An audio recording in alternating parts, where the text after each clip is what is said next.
Greetings, I'm Tim of Govberg, and welcome to the world of Jaeger-Lecoultre. Today, I'll be your guide to the proper usage, care, and maintenance of your Jaeger-Lecoultre Rendez-vous Night and Day, 29mm in pink gold. This is an automatic winding timepiece that can nevertheless be manually wound should it come to a halt. Simply take the crown in the first position flush to the case and turn it in a clockwise direction 20 to 30 times. This will be sufficient to start the balance and energize the mainspring. And you'll note the ticking of the seconds hand as the watch activates itself. Now at this point, you can put it on the wrist, and the natural course of kinetic action, in conjunction with the winding rotor on the reverse side, will wind the watch and maintain it in motion. However, should you wish to manually wind the watch to its maximum rated power reserve of approximately 38 hours, you can simply continue to wind manually. Due to the bridal style mainspring, you cannot accidentally overwind this timepiece. It will simply slip and relieve any excess tension within the mainspring barrel.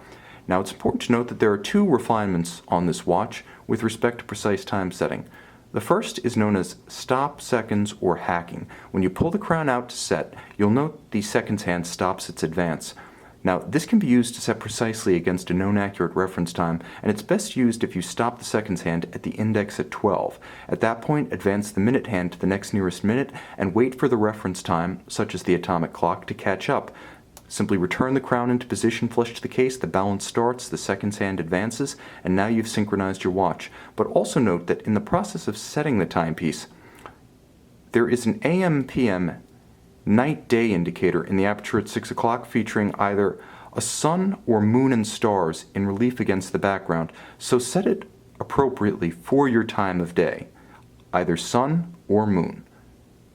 Now, there are several hazards to take into account when wearing the watch, and the greatest, of course, is water. Now, the watch is water resistant, per the manufacturer, to 3 ATM or 30 meters. This is sufficient for surface exposure, such as splashes while washing hands or incidental rain. However, no leather strap is water resistant, as leather is a natural porous material that degrades in the presence of moisture, so always secure it from water if the watch is going to be subject to water exposure.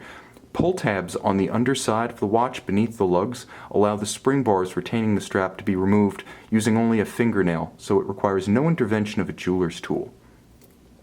Now, with respect to water resistance, you can prevent accidental drownings by keeping the crown flush to the case and leaving its functions, either winding or setting, disused in the presence of moisture. So when the watch is underwater or there is water on the case, do not use the crown for any of its functions, as this can bypass the seals and introduce water to the interior of the watch. Always be sure to dry a watch carefully after exposure to water. Moreover, water resistance is not a static feature of a timepiece. As lubricants age and seals degrade, water resistance will ebb, so the manufacturer recommends checking the watch at least once every 24 months with an authorized service center that can verify that the watch's factory-rated hermeticity is still intact. Moreover, it's important to note that with respect to water, it should always be maintained in a condition such that is secure from hydraulic shock.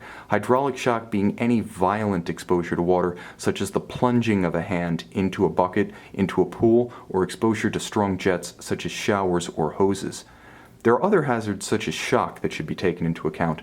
So tennis, golf, firearms, marksmanship, rough motorcycling such as dirt biking or mountain biking, none of these activities should be undertaken while the watch is being worn, as shock and strong vibration can severely damage a fine Swiss mechanical movement. With respect to magnetism, it's more common in daily life than many suspect, being ubiquitous in the closures of purses and wallets, refrigerator doors, high-powered wiring looms, speakers and subwoofers, and MRI equipment. A magnetized watch will keep erratic time. It may speed up, it may slow down, but if you suspect your watch has become magnetized, you can test it by taking a compass, a magnetic compass, placing it in proximity to the case, and closely monitoring the direction of the hand as you move the compass around the body of the watch. If it continues to point at the watch, your watch has become magnetized. At that point, you can take it to an authorized retailer of Jaeger-Lecoultre, where specialized equipment is available to demagnetize the sensitive metallic hairspring of the regulating organ and restore the performance of your watch. Finally, with respect to comprehensive service, the manufacturer recommends a full mechanical overhaul at least once every 24 months. A good time to test for the overall condition of your watch, chronometric, physical, and watertight, is when you bring the watch in for its water resistance test. Now, at that point, if the watch requires an overhaul, service exclusively with authorized agents of Jaeger-Lecoultre, as these agencies exclusively have access to the proper trained personnel, specialized equipment, and factory replacement parts to maintain the integrity of your watch as both an instrument and as an investment. Moreover, only these agencies are authorized to back any service and parts invested with an original Jaeger-Lecoultre factory service warranty. To learn more about the proper care and usage of this or any Jaeger-Lecoultre model, visit our website at govbergwatches.com and call, write, or text our experts who will be happy to walk you through every phase of the ownership process.